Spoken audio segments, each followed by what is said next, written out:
നമസ്കാരം സർ. നമ്മൾ കേൾക്കുന്ന ഒരു പൊതുവെ ഇപ്പൊ കോമൺ ആയിട്ട് കേൾക്കുന്ന ഒരു വേർഡാണ് ഇല്യൂമിനാലിറ്റി എന്നുള്ളത്. യഥാർത്ഥത്തിൽ ഇങ്ങനെയൊരു സംഗതി നമ്മുടെ ലോകത്തുണ്ടോ? അല്ലെങ്കിൽ ഇതുപോലെയുള്ള ഏജൻസികൾ അല്ലെങ്കിൽ ഏജന്റുമാര് അങ്ങനെയൊക്കെ ഉണ്ടോ ലോകത്ത്? ഇതിനെക്കുറിച്ച് താങ്കൾക്ക് അറിയാവുന്ന കുറച്ച് കാര്യങ്ങൾ എന്തൊക്കെയാണ്? ഇല്ലുമിനാറ്റി ലോകത്തുണ്ടോ എന്ന് ചോദിച്ചാൽ ഉണ്ടെന്ന് എനിക്ക് ഉത്തരം പറയാൻ പറ്റില്ല എന്നുള്ളതാണ് ശരിക്കുള്ളൊരു ഇല്ലുമിനാറ്റി ഉണ്ടെങ്കിൽ അതിൻ്റെ ഉത്തരം. പക്ഷേ നമ്മളിപ്പം അതാണ് അതിൻ്റെ സത്യം. കാരണം അതൊരു രഹസ്യമായിട്ട് നടക്കുന്ന സംഘടനയാണ്. ഞാൻ അതേക്കുറിച്ചിട്ട് വളരെ അധികം വിശേഷങ്ങൾ പറയാം. അപ്പം അപ്പം ഉണ്ടെന്ന് പറഞ്ഞു കഴിഞ്ഞാൽ എൻ്റെ അർത്ഥം അത് ഇല്ല എന്നാണ്. അപ്പോൾ ശരിക്കും പറഞ്ഞാൽ എന്താണ് ഈ ഇല്ലുമിനാറ്റി? നമ്മൾ എന്തുകൊണ്ടാണ് ഇപ്പോൾ ഇതിനെപ്പറ്റി സംസാരിക്കുന്നത്? നമ്മളിപ്പോൾ അടുത്ത് ഇറങ്ങിയ വളരെ വിവാദമായ ഒരു മലയാളം ചിത്രം, അതിനകത്ത് ഇത്തരം ഒരു ഒരു അധോലോക സംഘടന എന്ന് പറയുന്നത് നമ്മൾ അണ്ടർവേൾഡ് ഓർഗനൈസേഷൻ എന്ന് പറയുന്ന മുംബൈ അണ്ടർവേൾഡ് മാഫിയ അതല്ല, മറ്റ് ചില അണ്ടർവേൾഡ് സംവിധാനങ്ങളുടെ ഒരു സൂചന അതിനകത്തുണ്ട്. അതിൻ്റെ ചില സിമ്പലുകൾ അതിനകത്ത് കാണിക്കുന്നു, അതിൻ്റെ ട്രെയിലറിലൊക്കെ കാണിച്ചു. അതുകൊണ്ടാണ് പെട്ടെന്ന് എല്ലാവരും ഈ ഇല്ലുമിനാറ്റി എന്ന വാക്ക് വീണ്ടും കേട്ടു തുടങ്ങാനുള്ള കാരണം. അപ്പം നമുക്കത് എന്താണെന്ന് ഒന്ന് നോക്കുന്നത് നന്നായിരിക്കും. എവിടെയാണ് ഇതിൻ്റെ തുടക്കം? ഇത് ശരിക്കും പറഞ്ഞാൽ ഈ ഹിസ്റ്റോറിക്കലി നമ്മൾ പണ്ട് 1776 ജർമ്മനിയിലെ ബവേറിയ എന്ന് പറയുന്ന സ്ഥലത്ത് ഒരു നഗരത്തിൽ ആഡം വെൽഷ്മത്ത് എന്ന് പറയുന്ന ഒരാൾ തുടങ്ങിയ ഒരു രഹസ്യ സംഘടനയാണ്. എന്തായിരുന്നു പറഞ്ഞാൽ അന്ന് അതിനകത്ത് വളരെ മിതമായ സങ്കല്പങ്ങളാണ് എന്നാണ് നമ്മൾ അറിയുന്നത്. ഒന്ന്, ഇത് വല്ലാണ്ട് ദൈവവിശ്വാസം അങ്ങനെയൊക്കെ എല്ലാം മോശമായി വന്നപ്പോൾ യുക്തിവാദമാണ് കുറച്ചും കൂടെ നല്ലത്. ഈ വെറുതെ നമ്മളില്ലാത്ത ഒന്നിനെ ആരാധിക്കണ്ട, അപ്പോൾ യുക്തിവാദ ചിന്തകൾ നമുക്ക് വേണം എന്നുള്ളതായിരുന്നു ഒന്ന്. രണ്ട്, അന്ന് പൗരോഹിത്യം വളരെ മോശമായ രൂപത്തിലായിരുന്നു. അതായത് എല്ലാത്തിലും കയറി ഇടപെടും, രാജാവിൻ്റെ കാര്യത്തിൽ ഇടപെടും, ഭരണത്തിൽ ഇടപെടും, ആളുകൾ എന്ത് ചെയ്യണമെന്നുള്ള കാര്യത്തിൽ ഇടപെടും. ഇത് ഞാൻ പറയുന്ന 1770-കളിലാണ്, ജർമ്മനിയിലെ കാര്യമാണ്. അപ്പോൾ അങ്ങനെ വന്നപ്പോഴത്തേക്ക് ഈ പൗരോഹിത്യ വിരുദ്ധത അതായിരുന്നു അടുത്തൊരു കാര്യം. രണ്ട്, ഒരു എൻലൈറ്റ്മെൻറ്റ് ഐഡിയാസ്, അത് എന്താണ് ഐഡിയലായിട്ട് ഒരു മനുഷ്യൻ എങ്ങനെ ജീവിക്കണം, ഇങ്ങനെയൊക്കെ ഒരു സങ്കല്പത്തിൻ്റെ പുറത്താണ് അന്ന് ഈ ഇല്യൂമിനാറ്റി എന്ന് പറയുന്ന സംവിധാനം തുടങ്ങിയത്. അപ്പോൾ അത് കുറച്ച് പേര് അവിടെ കൂടുകയും വളരെ ശക്തരായ പവർഫുൾ ആയിട്ടുള്ള ആളുകൾ അവിടെ കൂടുകയും അവർ ഇതിനെക്കുറിച്ചൊക്കെ സംസാരിക്കുകയും ചില കാര്യങ്ങളൊക്കെ ചെയ്യുകയും ചെയ്തു. അപ്പോൾ ഇത് കാര്യം പറഞ്ഞപ്പോൾ എന്ത് പറ്റുന്ന, ഈ ബവേറിയൻ ഭരണകൂടത്തിന്, ആ നഗരത്തിലെ ഭരണകൂടത്തിന് ഇതിൻ്റെ കുഴപ്പം മനസ്സിലായി. അപ്പോൾ അതുകൊണ്ട് 1776 തുടങ്ങിയ സംഘടനയെ 1785 ആയപ്പോൾ അവരില്ലാതാക്കി, തച്ചുടച്ചു എന്നാണ് സത്യം. പക്ഷേ പലരും വിശ്വസിക്കുന്നത് അന്ന് അത് അവിടെ അവസാനിച്ചില്ല, അത് രഹസ്യമായി ഇന്നും ഈ ലോകത്ത് തുടരുന്നു എന്ന് വിശ്വസിക്കുന്നുണ്ട്. അതിൻ്റെ നമുക്ക് കൂടുതൽ കാര്യങ്ങൾ സത്യം പറഞ്ഞാൽ അറിഞ്ഞുകൂടാ. കാര്യം എന്ന് പറഞ്ഞാൽ ഇത് നമ്മളിപ്പോൾ ഈ തീവ്രവാദി ഗ്രൂപ്പുകൾ നമ്മൾ എങ്ങനെയാണ് പ്രവർത്തിക്കുന്നതിനെ കുറിച്ച് പഠിച്ചാൽ ഇതെല്ലാം സെല്ലുകളായിട്ടാണ് പ്രവർത്തിക്കുക. അതായത് നിങ്ങൾ ഒരെണ്ണത്തിന് നശിപ്പിച്ചാലും മറ്റത് അവിടെ മിച്ചം ഉണ്ടാവും. അതായത് ഓരോന്നും ഇൻഡിപെൻഡൻ്റ് ആയിട്ട് എക്സിസ്റ്റ് ചെയ്യാൻ അല്ലെങ്കിൽ അതിജീവിക്കുവാൻ കേപ്പബിൾ ആയിട്ടുള്ള സംവിധാനങ്ങളാണ് ഈ ഭീകര സംഘടനകൾ പലപ്പോഴും. അതുകൊണ്ടാണ് അതിനെ പൂർണ്ണമായിട്ടും വേറെ അറുത്ത് നശിപ്പിക്കാൻ അത്ര എളുപ്പമല്ലാത്തത്. ഇതേ രീതിയിലാണ് ഇത്തരം സംഘടനകളും വിശ്വസിക്കുന്നത്. അത് ഇൻഡിപെൻഡൻ്റ്, ഓരോ നഗരത്തിലും വേറൊരു നഗരത്തിലെ ഉള്ളതിനെ നശിപ്പിച്ച് കളഞ്ഞാൽ പോലും മറ്റൊരു നഗരത്തിൽ അതേപോലെ വരിക.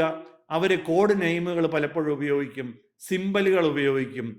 അതായത് പിന്നെ എൻക്രിപ്റ്റ് ചെയ്ത, അതായത് ഗൂഢമായിട്ടുള്ള എഴുത്തുകളും കമ്മ്യൂണിക്കേഷനുകളും വഴിയാണ് ആശയവിനിമയം നടത്തുക. ഇങ്ങനെയൊക്കെ ഉണ്ടായിരുന്നു. ഈ നമ്മളിപ്പം നമ്മുടെ നാട്ടിൽ ഇപ്പോഴും ഉള്ള ഒരു സംഘടനയാണ് ഫ്രീമേസൺ എന്ന് പറയുക, ലോഡ്ജ് എന്നൊക്കെ പറയും. ഫ്രീമേസൺ ഇപ്പോഴും ഉണ്ട്. എനിക്കറിയാവുന്ന ധാരാളം പേര് അതൊരു ആക്ച്വലി പണ്ട് ഒരു വലിയ രഹസ്യ സംഘടനയായിരുന്നു. അവർ വീട്ടുകാരോട് പോലും പറയാറില്ല. പക്ഷെ ഇന്നിപ്പോൾ അങ്ങനെ എല്ലാവരും സോഷ്യൽ മീഡിയയിലൊക്കെ അവിടുത്തെ മീറ്റിങ്ങിൻ്റെ ചിത്രമൊക്കെ ഇടാറുണ്ട്. ഈ ഫ്രീമേസൺ അന്ന് വളരെ ഇതുപോലെ ഒരു ഗുപ്തമായ സംഘടനയായിരുന്നു. ഈ ഫ്രീമേസണിൽ നിന്നാണ് ഏറ്റവും കൂടുതൽ ആളുകൾ ഈ ഇല്യൂമിനാറ്റിയിലോട്ട് ചേർന്നത് എന്നുള്ളതാണ്. ഇത്രയുമാണ് നമുക്കിതിനെപ്പറ്റി പാരമ്പര്യമായിട്ട് അറിയാവുന്നൊരു കാര്യം. ഇതിനകത്തൊരു വലിയ പ്രശ്നം വെച്ചാൽ അവരുടെ ഒരു ആഗ്രഹം, ഒരു ന്യൂ വേൾഡ് ഓർഡർ. ഇനി ഇതിൻ്റെ തുടക്കം എങ്ങനെയാണ്, ഇതെങ്ങനെയാണ് തുടങ്ങുന്നതെന്ന് നമുക്കൊന്ന് ആലോചിക്കാം. എറണാകുളം നഗരം, ഞാനൊരു ഉദാഹരണം പറയാം. അപ്പോൾ അതിന് കുറച്ചും കൂടെ ഇത് കേൾക്കുന്നവർക്ക് കുറച്ചും കൂടെ ഈ എറണാകുളം നഗരം, ഈ എറണാകുളം അല്ല, പ്രോബ്ലം ഒരു ബോംബെ പോലത്തെ നഗരമാണ് ഈ തൽക്കാലം എറണാകുളം എന്ന് വിചാരിക്കുക. വളരെ റിച്ച് ആയിട്ടുള്ള ആളുകളുണ്ട്, വ്യവസായികളായിക്കോട്ടെ, ബിസിനസ്സുകാരായിക്കോട്ടെ. ഈ ഇത്തരം ആളുകൾക്ക് മിക്കവാറും ഏതെങ്കിലും ഒരു ക്ലബ്ബോ ഒത്തുകൂടാനൊരു സ്ഥലമോ ഉണ്ടാവും, അല്ലേ? അപ്പോൾ അങ്ങനെ ഒരു സ്ഥലം ഉണ്ടാവും. അപ്പോൾ ഇവരവിടെ വരിക, മദ്യപിക്കുക, സംസാരിക്കുക എന്ന് വെച്ചാൽ അവരുടെ ഒരു ക്ലാസ്. ഇങ്ങനെ ഇരിക്കുന്ന സമയത്ത് ഗവൺമെൻറ് ചെയ്യേണ്ടത് ചെയ്യുന്നില്ല എന്നൊന്ന് സങ്കല്പിക്കുക. കാര്യങ്ങളൊന്നും ശരിയായി നടക്കുന്നില്ല. അവരുദ്ദേശിക്കുന്ന അവരുടെ ബിസിനസ്സുകൾ ശരിയായിട്ട് പോകുന്നില്ല. പോലീസിൻ്റെ ഇടപെടലുകൾ ശരിയാകുന്നില്ല. അവർക്കെതിരെ ഉണ്ടാകുന്ന പ്രശ്നങ്ങളെ, അധോലോകത്തിനെയൊക്കെ കൈകാര്യം ചെയ്യാൻ പോലീസ് ശരിയാകുന്നില്ല. കോടതികൾ ഫലപ്രദമല്ല. ഇങ്ങനെ വരുന്ന ഒരു സാഹചര്യം ജസ്റ്റ് ഒന്ന് ഇമാജിൻ ചെയ്യുക. എൻ്റെ കയ്യിൽ അല്ലെങ്കിൽ ഞാൻ ഉൾപ്പെടുന്ന ഈ സംഘത്തിന് വല്ലാണ്ട് കാശാണ്. അപ്പോൾ ഞങ്ങളെല്ലാവരും കൂടി ഒത്തുചേർന്ന് ഒരു തീരുമാനമെടുക്കേണ്ടത് ഇത് ഇങ്ങനെ പോയാൽ ശരിയാവില്ല. സർക്കാരിനെ കൊണ്ട് പ്രയോജനമില്ല, നമുക്കൊന്നും നടക്കുന്നില്ല. നമുക്ക് കാര്യങ്ങളൊന്ന് ഭംഗിയാക്കാൻ വേണ്ടി ഒരു രഹസ്യ സംവിധാനം ഏർപ്പെടുത്തിയാലോ? ഇത് ചിന്തിക്കുന്നത് അസാമാന്യമായ കാശുള്ള ബിസിനസ്സുകാരും ഇവരുമാണെന്ന് പറയും. അപ്പോൾ ഇവരെ കൊണ്ട് മാത്രം കാര്യം നടക്കില്ല. അപ്പോൾ എന്ത് പറ്റും? ഇവിടുത്തെ ഈ നഗരത്തിലെ ഏറ്റവും വലിയ പോലീസുകാരൻ ആരാണ്? അയാളെ ആർക്ക് കണക്ഷൻ ഉണ്ട്? എനിക്ക് പരിചയമുണ്ട്. അപ്പോൾ അന്ന് അയാളെ പതുക്കെ ചെന്ന് അപ്രോച്ച് ചെയ്യും. ഞങ്ങളിങ്ങനെ ഒരു സംവിധാനം, പറയുന്നത് ഇങ്ങനെയാണ്, എല്ലാ കാര്യങ്ങളും നേരെ കാര്യങ്ങളാക്കാൻ വേണ്ടി, ഒരു കൊച്ചിയെ സഹായിക്കാൻ വേണ്ടി ഒരു സംവിധാനം എന്ന് പറഞ്ഞാണ് ഇത് തുടങ്ങുക. അപ്പോൾ പോലീസുകാരൻ പറഞ്ഞു ഞാനും കുഴപ്പമില്ല, ഞാൻ സഹായിക്കാം. പിന്നെ ഈ കാശുള്ളവൻ വിളിച്ചു കഴിഞ്ഞാൽ ഏറ്റവും വലിയ പോലീസുകാർ പോവും. കുറച്ച് കഴിയുമ്പോൾ ചിലപ്പോൾ ഇവിടുത്തെ ഏറ്റവും പ്രധാനപ്പെട്ട ഗവൺമെൻറ് വക്കീലിനെ വിളിക്കും. അത് കഴിയുമ്പോൾ ഇവിടുത്തെ ഒരു ജഡ്ജ്, എന്തുകൊണ്ടായിക്കൂടെ, ഇത് ആരും അറിയുന്നില്ലല്ലോ, വളരെ രഹസ്യമായിരിക്കും. അങ്ങനെ വരും. അപ്പം ചുരുക്കം പറഞ്ഞാൽ അവർക്ക് കാര്യങ്ങൾ നടത്തിയെടുക്കാനുള്ള ഏറ്റവും ടോപ്പ് ബ്രാസ് കക്ഷികളെ പതുക്കെ അവരുണ്ടാകും. ഉദ്ദേശം എന്താണ്? ഈ രാജ്യത്തിൻ്റെ പോക്കത്ര ശരിയല്ലാത്തതുകൊണ്ട് നമ്മളൊന്ന് ഭംഗിയായിട്ട് കാര്യങ്ങളൊക്കെ ഒന്ന് സർക്കാരിനെ നിർദ്ദേശിക്കാനുള്ള സജഷൻസ് ഇങ്ങനെ പറഞ്ഞായിരിക്കും ഒരുപക്ഷെ തുടങ്ങുക. ഇങ്ങനെ തുടങ്ങുന്ന സംവിധാനങ്ങളാണ്. അപ്പോൾ ആരാണ്? അവരെ ആർക്കും എതിർക്കാനോ ഒന്നും ചെയ്യാനോ പറ്റൂല. കാര്യം അവരത്ര ബോണ്ടഡ് ആണ്, റെഗുലറായിട്ട് കാണുന്നവരാണ്, പരസ്പരം വിശ്വസിക്കുന്നവരാണ്, പരസ്പരം സഹായിക്കുന്നവരാണ്.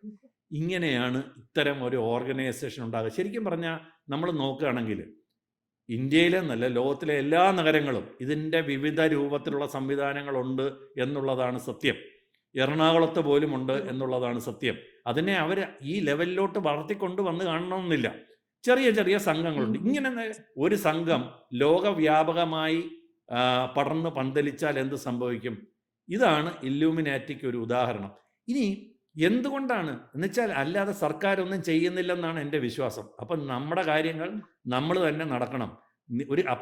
അടുത്തടുത്ത സ്റ്റെപ്പിലോട്ട് പോകുമ്പം ബിസിനസ്സിൽ ഒരാൾ ഇടപെട്ട് അവനെ തകർക്കാൻ വേണ്ടി ചെയ്യേണ്ടതും ചെയ്യും, ചെയ്യാൻ പാടില്ലാത്തതും ചെയ്യും. തുടക്കത്തിൽ ചെയ്യാവുന്ന കാര്യങ്ങൾ ചെയ്യും, പിന്നെ ചെയ്യാൻ പാടില്ലാത്തത് ചെയ്യും. ഇങ്ങനെയാണ് ഈ സംഭവം ഒരു വലിയ ശക്തി കേന്ദ്രമായി വളരുന്നത്. കാശിന് ഒരു ലിമിറ്റും ഇല്ലാത്തത് കൊണ്ട് അവർ വിചാരിക്കുന്നവരുടെ കണക്ഷൻസ് എല്ലാം അതുപോലെ ആയിരിക്കും. ഇങ്ങനെയാണ് ഇത്തരം സംഘങ്ങൾ വളരുകയും അത് ചിലപ്പോൾ ലോകവ്യാപകമായി പടർന്ന് പന്തലിക്കുകയും ചെയ്യുന്നു. ഇനി സാധാരണക്കാരന് എന്താണ് ഇതിനകത്തുള്ള റെലവൻസ് എന്നും കൂടെ എന്നുള്ളത് അറിയുന്നത് നന്നായിരിക്കും. അപ്പം അതുകൊണ്ടാണ് ഇത്തരം സംവിധാനങ്ങളുടെ ആരാധന. ഞാൻ ഞാൻ ഇവിടുന്ന് ഒരു സിനിമയ്ക്ക് പോകുന്നു എന്ന് വയ്ക്കുക. ഒരു സിനിമയ്ക്ക്, ഒരു വലിയ തിരക്കുള്ള സിനിമയ്ക്ക് പോകും. എനിക്ക് സാധാരണഗതിയിൽ എനിക്ക് ഇവിടുന്ന് സിനിമയ്ക്ക് പോകാൻ വേണ്ടി ഒരു ട്രെയിൻ കിട്ടും, ഒരു ബസ് കിട്ടും, അല്ലെങ്കിൽ ഒരു ഓട്ടോറിക്ഷ കിട്ടുമെന്ന് ആണ് എൻ്റെ വിശ്വാസം. ഞാൻ അങ്ങനെ പോകുന്നു. അവിടെ ചെന്നാൽ ക്യൂ നിൽക്കാൻ പറ്റും. ക്യൂ നിന്ന് കഴിഞ്ഞാൽ എനിക്ക് ടിക്കറ്റ് കിട്ടും, അല്ലെങ്കിൽ ബുക്ക് ചെയ്യാൻ പറ്റും എന്നാണ് സങ്കല്പം എന്ന് വിചാരിക്കുക. ഞാൻ മറ്റൊരു സിറ്റുവേഷൻ പറയാം. ഇന്ന് എനിക്ക് വണ്ടി കിട്ടുമോ എന്ന് ഒരു ഉറപ്പുമില്ല. ചിലപ്പം വണ്ടി വരും, ചിലപ്പം വരില്ല. അവിടെ ചെന്നാൽ ചിലപ്പം അവിടെ ഒരു ഗുണ്ട വന്നിട്ട് എല്ലാവരെയും വിരട്ടി ഓടിച്ചിട്ട് അയാൾ ടിക്കറ്റ് അങ്ങ് എടുക്കും. അല്ലെങ്കിൽ നമ്മൾ ബുക്ക് ചെയ്യാൻ തുടങ്ങുന്നതിന് മുമ്പ് തന്നെ ടിക്കറ്റ് എല്ലാം ഇവിടെ തൃശ്ശൂർ നടന്നിട്ടൊരു സംഭവമുണ്ട്. തിയേറ്ററിൻ്റെ ടിക്കറ്റുകളെല്ലാം ഓപ്പോസിറ്റ് തിയേറ്ററുകാർ വലിയൊരു പ്രശ്നമായ സംഭവമാണ്. അപ്പം ചുരുക്കം പറഞ്ഞാൽ ഞാൻ വിചാരിക്കുന്ന ഒന്നും നടക്കുന്നില്ല. ഞാൻ ആരോട് പരാതി പറയും? ഞാൻ പോലീസിനോട് പരാതി പറയും, പോലീസ് ഒന്നും ചെയ്യുന്നില്ല. ഗവൺമെൻറ്റിനോട് പരാതി പറയുന്നു, ഗവൺമെൻറ് ഒന്നും ചെയ്യുന്നില്ല. കോടതിയോട് പരാതി പറയുന്നു. അപ്പോൾ എന്നെ സംബന്ധിച്ചോളം എൻ്റെ നിത്യജീവിതത്തിന് ഒരു ഉറപ്പുമില്ല. എനിക്കൊരു സിനിമ കാണാൻ പോയി, ഞാൻ ഉദാഹരണമാണ് സിനിമ കാണാൻ പോയി പറഞ്ഞത്. ഇത് ഞാൻ വിചാരിക്കുന്ന ഒരു കാര്യവും നടക്കുന്നില്ല. സർക്കാരിന് അത് കറക്റ്റ് ചെയ്യാൻ പറ്റും. അപ്പം നമ്മൾ അടുത്ത കാര്യം എന്താ ചെയ്യുക? ഈശ്വരനോട് പ്രാർത്ഥിക്കും. ഇത് ഒരു ഉറപ്പുമില്ലാത്തപ്പോഴാണല്ലോ ഈശ്വരൻ. എനിക്ക് എൻ്റെ ക്ലാസ്മേറ്റ്സൊക്കെ പണ്ട് ദൈവവിശ്വാസികളായിരുന്ന പല ക്ലാസ്മേറ്റ്സും ഇന്ന് നിരീശ്വരവാദികളായി മാറി. കാരണം അവരുടെ ലൈഫ് സെക്യൂർഡാണ്. പലപ്പോഴും വിദേശങ്ങളിലൊക്കെ ഇവിടെ ഇവിടുത്തെ ഉള്ള ഒരു അൺപ്രഡിക്റ്റബിലിറ്റി ഇല്ല. ഈ പഠിത്തം കൂടുമ്പോറും കാശ് വന്നു കഴിയുമ്പോൾ ദൈവത്തിലുള്ള വിശ്വാസം കുറഞ്ഞു വരുന്നതായിട്ടാണ് പൊതുവെ കണ്ടുവരുന്നത്. അൺപ്രഡിക്റ്റബിലിറ്റി ഉള്ളപ്പോഴാണ് ദൈവവിശ്വാസം കൂടുക. രാഷ്ട്രീയക്കാർക്ക്, പിന്നെ ഈ സിനിമാക്കാർക്ക്, ഇവർക്കൊക്കെ ഭയങ്കര ദൈവവിശ്വാസം. ഞാൻ ഉറപ്പില്ല, ഇത് ആരും പൊട്ടുകയോ ഇല്ലെന്ന് ഉറപ്പില്ല, അല്ലെങ്കിൽ ജയിക്കുകയോ ഇല്ലെന്ന് ഉറപ്പില്ല. അപ്പം ചുരുക്കം പറഞ്ഞാൽ, ഒരു ഉറപ്പുമില്ലാത്ത സാഹചര്യത്തിൽ കാര്യങ്ങൾ കോംപ്ലിക്കേറ്റഡ് ആയിട്ട് മാറിക്കൊണ്ടിരിക്കുന്ന വിശ്വാസത്തിൽ എനിക്ക് ദൈവവിശ്വാസം നഷ്ടപ്പെടുമ്പോൾ, കാര്യങ്ങൾക്കൊന്നും ഒരു ഉറപ്പുമില്ലാത്ത അവസരത്തിൽ ഞാൻ ആരെങ്കിലും ഇത് കാര്യങ്ങൾ ശരിയാക്കും എന്നെൻ്റെ ഒരു പ്രതീക്ഷ എൻ്റെ മനസ്സിൽ ഉടലെടുക്കും. ആരെങ്കിലും, ഏതെങ്കിലും ഒരു സംവിധാനം. അങ്ങനെയാണ് ഇത്തരം സംവിധാനങ്ങളിലോട്ടൊരു ആരാധന വരുന്നത്. അപ്പം നമ്മൾ അതുവരെ കാണാത്ത പലതും കാണും, കേൾക്കും. ഇങ്ങനെ ഒരെണ്ണം, ഇല്യൂമിനാറ്റി ഉള്ളത് കൊണ്ടാണ് ഈ രാജ്യം ഇന്ന് നേരെ ചൊവ്വേ നടന്നു പോകുന്നതെന്ന് വിശ്വസിക്കാൻ എനിക്ക് താല്പര്യമാണ്. കാരണം എനിക്കൊരു പ്രെഡിക്റ്റബിലിറ്റിയാണ് വേണ്ടത്. സിനിമ അവിടെ ഉണ്ടാകുന്നുള്ളത് അവർ ഉറപ്പാക്കിക്കൊള്ളും. കാരണം അവരുടെയും കൂടെ ആവശ്യമാണല്ലോ സിനിമ നടക്കേണ്ടത്. അപ്പോൾ ഇങ്ങനെയാണ് ഇത്തരം സംവിധാനങ്ങൾ ആളുകളുടെ ഇടയിൽ ഉടലെടുക്കുന്നതെന്നുള്ളതാണ്. ഇത് ഇപ്പം തന്നെ നമ്മൾ നോക്കുകയാണെങ്കിൽ നമ്മുടെ ഇപ്പോഴത്തെ പുതിയ സിനിമകളിൽ കൂടെ ധാരാളം സിനിമകൾ ഇങ്ങനെ ഉണ്ടായിട്ടുണ്ട്. ഡാൻ ബ്രൗണിൻ്റെ നോവലുകൾ, ഹോളിവുഡ് സിനിമകൾ, പിന്നെ അങ്ങനെ ധാരാളം സിനിമകൾ ഉണ്ടായിട്ടുണ്ടല്ലോ. ഈ റാപ്പ് മ്യൂസിക് വീഡിയോകൾ പലതും നമ്മൾ നോക്കുകയാണെങ്കിൽ ഇതിനകത്ത് ഇതൊക്കെ കാണാം. അപ്പം ആളുകൾക്ക് ഒരു ഇത് ദുഷ്ടശക്തിയാണോ നല്ല ശക്തിയാണോ എന്ന് നമുക്ക് പറയാൻ പ്രയാസമാണ്. ഒരാളിൻ്റെ നല്ലത് വേറൊരാൾക്ക് ദുഷ്ടതരമായിട്ട് തോന്നാം. അപ്പോൾ ഇതിനകത്ത് ഇപ്പോൾ ഈ സർക്കാർ തന്നെ ചെയ്യുന്ന, അപ്പം നമ്മുടെ ഹിരോഷിമയിലും നാഗസാക്കിയിലും അമേരിക്കൻ സർക്കാരാണ് ആറ്റം ബോംബിട്ടത്. യുദ്ധങ്ങൾ നടത്തുന്നത് സർക്കാരാണ്. അത് ദുഷ്ടപ്രവൃത്തിയാണോ നല്ല പ്രവൃത്തിയാണോ എന്ന് വെച്ചാൽ അതിന് ഉത്തരം നമുക്ക് പറയാൻ പ്രയാസമാണ്. അപ്പോൾ അതുകൊണ്ട് ഇത്തരം സംവിധാനങ്ങൾ, കാര്യങ്ങൾ നടത്തിയെടുക്കാനുള്ള സംഘങ്ങൾ, എൻ്റെ കഴിവും എൻ്റെ കാശും എൻ്റെ ബുദ്ധിയും എൻ്റെ കണക്ഷനും വെച്ചിട്ട് കാര്യങ്ങൾ, സർക്കാരിന് പോലും സാധിക്കാത്ത കാര്യങ്ങൾ നടത്തിയെടുക്കുന്ന സംഘങ്ങൾ ഉണ്ടാകാനുള്ള സാധ്യത തീർച്ചയായിട്ടും ഉണ്ട് എന്നാണ് പറയുന്നത്. പിന്നെ രഹസ്യമായിട്ടാണ് അതിനകത്തുള്ള ആളുകളെ എടുക്കുന്നത് പോലും അവർ വളരെ കെയർഫുള്ളായിട്ടായിരിക്കും. അപ്പോൾ അതുകൊണ്ട് ഇത് ഉണ്ടോ ഇല്ലയോ എന്ന് നമുക്ക് പറയാൻ പ്രയാസമല്ല. അതിൻ്റെ ഇല്യൂമിനാറ്റി എന്ന് പറയുന്ന ഒരു പണ്ടെണ്ണം ഉണ്ടായിരുന്നു, അതിനെ നശിപ്പിച്ചു എന്നാണ് പറയുന്നത്. പക്ഷേ അത് നശിപ്പിച്ചിട്ടില്ല, ഇപ്പോഴും ഉണ്ട് എന്ന് വിശ്വസിക്കുന്നു. ഇത്തരം നമ്മൾ കേട്ടിട്ട് പോലും ഇല്ലാത്ത സംഘങ്ങൾ കുറച്ചും കൂടെ സ്മാർട്ടായിട്ടാണെങ്കിൽ അതും ഉണ്ടാകും. ഇനി അതിൻ്റെ അടുത്തൊരു വലിയ ഒരു കാര്യം കൂടെ നമ്മൾ നോക്കണം. ഇത് എപ്പോഴും അവസാനം വരുമ്പം സർക്കാരുകൾക്ക് എഗനസ്റ്റായിട്ടാണ് വർക്ക് ചെയ്യുക. അൾട്ടിമേറ്റ്ലി സംഭവിക്കാൻ പോകുന്നത് കാര്യം പറഞ്ഞാൽ, എനിക്ക് ഒന്നുകിൽ കാര്യങ്ങൾ നിയന്ത്രണത്തിൽ പോകണം, അല്ലേ? അതായത് ഒരു സിസ്റ്റം നല്ല കറക്റ്റ് ആണെങ്കിൽ ഞാൻ അതിനകത്ത് ആ നിയമങ്ങൾ അനുസരിച്ച് ജീവിച്ചോളാം. ഇതെൻ്റെ ഒരാഗ്രഹം. 2, നിയന്ത്രണങ്ങളില്ലെങ്കിൽ ആരെങ്കിലും അത് നിയന്ത്രിക്കണം. ഇതാണ് അടുത്ത എൻ്റെ രണ്ടാമത്തെ ആഗ്രഹം. സർക്കാരിനെ കൊണ്ട് പറ്റിയില്ലെങ്കിൽ ആരെങ്കിലും, ഇപ്പം നമ്മൾ പറയൂലേ ബോംബെയിൽ ഇപ്പോഴത്തെ കാര്യമല്ല, കുറച്ചാൾ മുന്നേ പണ്ടൊക്കെ ദാതമാരാണ്, അതായത് വണ്ടിയുടെ സെക്യൂരിറ്റി. നമ്മളൊരു പുതിയ വണ്ടി മേടിച്ചാൽ ദാതയ്ക്ക് കാശ് കൊടുക്കണം. ആ ദാതയ്ക്ക് കാശ് കൊടുത്താൽ വണ്ടിയിൽ ആരും തൊടാതെ, റോഡിലിട്ടാലും ആ വണ്ടിയിൽ ആരും തൊടാതെ ദാത നോക്കിക്കോളും. എൻ്റെ ഷോപ്പിൻ്റെ പ്രൊട്ടക്ഷൻ, എനിക്കൊരു കച്ചവട സ്ഥാപനം ഉണ്ടെങ്കിൽ എൻ്റെ ഷോപ്പിൻ്റെ പ്രൊട്ടക്ഷൻ പോലീസ് വിചാരിച്ചിട്ട് കാര്യമില്ല, ദാത വിചാരിക്കണം. ആ ദാതയുടെ കൺട്രോളിലുള്ള ഷോപ്പാണെങ്കിൽ അവിടെ ആരും വന്ന് ഒരു ശല്യം ഉണ്ടാക്കില്ല, കസ്റ്റമറും വന്ന് ശല്യം ഉണ്ടാക്കില്ല, ആരും വന്ന് ശല്യം ഉണ്ടാക്കില്ല. അപ്പോൾ ഇങ്ങനെ ഒരു സംവിധാനം വേണം. ഇനി അടുത്ത പടിയായിട്ട് ആ നിയന്ത്രണം എന്തുകൊണ്ട് എനിക്ക് ഏറ്റെടുത്തുകൂടാ? അങ്ങനെ ഉണ്ടല്ലോ. ഒന്നുകിൽ നിയന്ത്രണം സർക്കാർ തരണം, ഇല്ലെങ്കിൽ ഒരു സംഘടന തരണം, ഇല്ലെങ്കിൽ എന്തുകൊണ്ട് ഞാൻ വലിയൊരു ബിസിനസ്സുകാരനാണെങ്കിൽ ഞാൻ എന്തുകൊണ്ട് ആ നിയന്ത്രണം ഞാൻ ഏറ്റെടുത്തുകൂടാ എന്നും എനിക്ക് വേണമെങ്കിൽ ചിന്തിക്കാമല്ലോ. അപ്പോൾ ഇങ്ങനെയാണ് ഇതിൻ്റെയൊക്കെ ഒരു സൈക്കോളജി വർക്ക് ചെയ്യേണ്ടതെന്നുള്ളതാണ്. അപ്പം നമുക്കൊരു അനിശ്ചിതാവസ്ഥ, കംപ്ലീറ്റ് ആയിട്ട് വളരെ സങ്കീർണമോ നിയന്ത്രിക്കാനാകാത്തതോ ആയിട്ടുള്ള ഒരു സിറ്റുവേഷനിൽ നിന്ന് എനിക്ക് എൻ്റെ കാര്യങ്ങൾ സംഭവിക്കാൻ ഒരു കാരണം വേണം. അതാണ് കോസ് ആൻഡ് ഇഫക്റ്റ് തിയറി എന്ന് പറയും. ഓരോന്ന് സംഭവിക്കുന്നതിന് എനിക്കൊരു കാരണം പറയാനുണ്ടാകണം. ഇല്ലെങ്കിൽ എൻ്റെ കാര്യം വലിയ പ്രശ്നമാണ്. എൻ്റെ മനസ്സ് നമുക്ക് വളരെ സങ്കീർണമായി ആങ്സൈറ്റി പോകും. മാത്രമല്ല, ഞാൻ നേരത്തെ പറഞ്ഞ പോലെ ഒരു നിയന്ത്രണത്തിനുള്ളൊരാഗ്രഹം. ഒന്നുകിൽ ആരെങ്കിലും നിയന്ത്രിക്കണം, അല്ലെങ്കിൽ സർക്കാർ നിയന്ത്രിക്കണം, ഇല്ലെങ്കിൽ പറ്റുമെങ്കിൽ എനിക്ക് നിയന്ത്രിക്കണം. ഇതാണ് മനുഷ്യൻ്റെ ചിന്ത അങ്ങനെയാണ്. അതുകൊണ്ട് ഇത് എപ്പോഴാണ് വരിക? നമ്മുടെ ഒരു സർക്കാരിലോ പോലീസിലോ കോടതികളിലോ ഉള്ള വിശ്വാസം നഷ്ടപ്പെടുമ്പോഴാണ് ഇത്തരം സംഘങ്ങൾ ഉദയം ചെയ്യുന്നത്. അതുകൊണ്ടാണ് സർക്കാർ ശക്തമായിരിക്കേണ്ടതിൻ്റെയും പോലീസ് ശക്തമായിരിക്കേണ്ടതിൻ്റെയും കോടതികൾ നേരാവണ്ണം ആളുകൾക്ക് ശരിയെന്ന് തോന്നുന്ന രീതിയിലും പ്രവർത്തിക്കേണ്ടതിൻ്റെ ആവശ്യം ഇതാണ്. ഇല്ലെങ്കിൽ ഇത്തരം സംഘങ്ങൾക്കും അധോലോക സംവിധാനത്തിനും പ്രസക്തി ഏറും എന്നുള്ളതാണ്.